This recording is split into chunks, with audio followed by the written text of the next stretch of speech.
ঢাকার আলিয়া মাদ্রাসায় আধিপত্য বিস্তারকে কেন্দ্র করে শিবির ছাত্র দলের ধাওয়া পাল্টা দেওয়ার ঘটনা ঘটেছে। প্রায় 2 ঘন্টারও অধিক সময় ধরে এখানে এই হামলার ঘটনা ঘটে এবং পরবর্তী আইনশৃঙ্খলা রক্ষাকারী বাহিনী এসে পরিস্থিতি নিয়ন্ত্রণে নেয়। দর্শক জানি একে ঢাকা কলেজেও কিন্তু এই মুহূর্তে কিন্তু হামলার ঘটনা চলছে এবং এর আগে আজকে সকালে জগন্নাথ বিশ্ববিদ্যালয়ে হামলার ছাত্রদল শিবির হামলার ঘটনা ঘটে এবং গতকাল রাতে রংপুরে বেগম রোকেয়া বিশ্ববিদ্যালয়ের হামলার ঘটনা ঘটে। আমরা শুনতে চাচ্ছি আসলে শিক্ষার্থীদের কাছ থেকে কি হয়েছিল।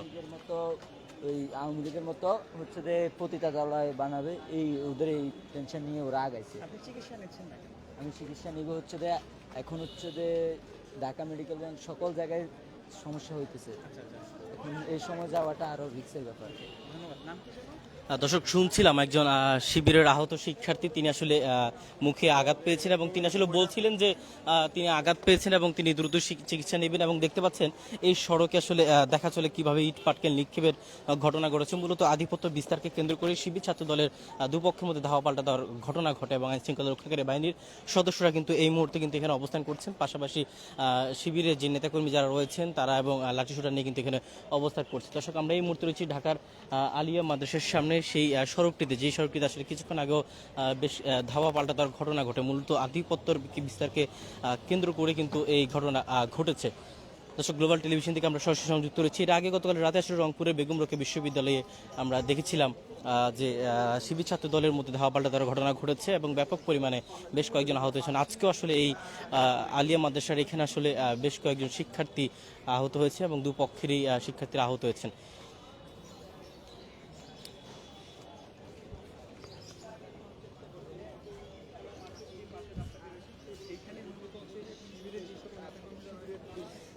পুরো সড়ক আসলে ইট পাটকেলের যে চিহ্ন, সেই চিহ্নটুকু রয়েছে এবং প্রায় 2 ঘন্টারও অধিক সময় ধরে কিন্তু এই সড়কটিতে আসলে ধাওয়া পাল্টা দেওয়ার ঘটনা ঘটে।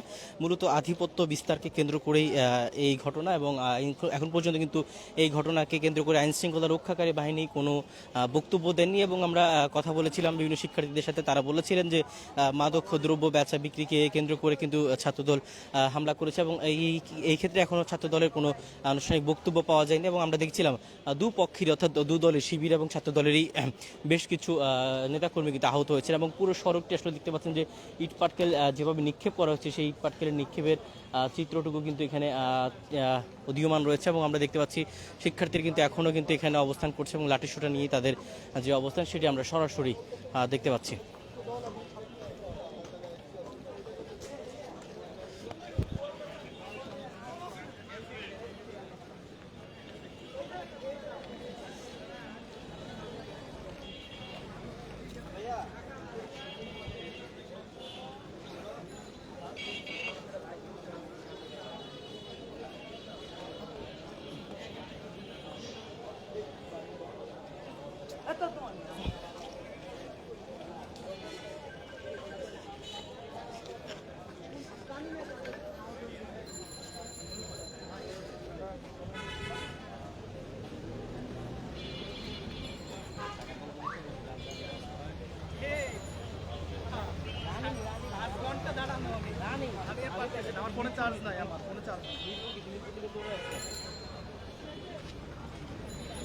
দর্শক দেখতে পাচ্ছেন এই আলিয়া মাদ্রাসার সামনের সড়কে কিন্তু এই মুহূর্তে আইন শৃঙ্খলা রক্ষাকারী বাহিনী যে কড়া নজরদারি, সেই নজরদারি কিন্তু আমরা দেখতে পাচ্ছি এবং বাড়তি কিন্তু আইন শৃঙ্খলা রক্ষাকারী বাহিনী মোতায়েন করা হয়েছে।